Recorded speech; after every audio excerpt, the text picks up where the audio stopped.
আপনার হয়তো অনেকগুলো একাডেমিক ডিগ্রি আছে, সে কারণে নিজেকে হাইলি এডুকেটেড পারসন হিসেবে নিজেকে মনে করতে পারেন, কিংবা আপনি এও মনে করতে পারেন আপনি অনেক ট্যালেন্টেড পারসন, অথবা হয়তো আপনার অনেক ধন সম্পত্তির টাকা পয়সা আছে, সে কারণে নিজেকে অনেক ধনী মনে করতে পারেন, কিংবা নিজেকে নিজেই আপনি অনেক স্মার্ট ভাবতে পারেন।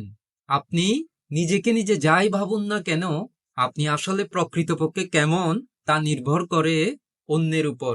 অন্যরা আপনাকে কোন চোখে দেখে এবং কিভাবে আপনার সাথে ব্যবহার করে, সেটাই কিন্তু শেষ পর্যন্ত নির্ধারণ করে দেয় আপনি আসলে প্রকৃতই কেমন মানুষ।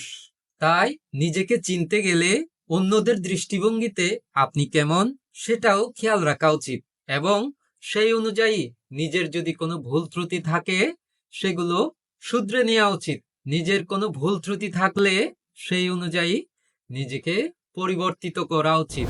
ভবতু সর্বমঙ্গলং।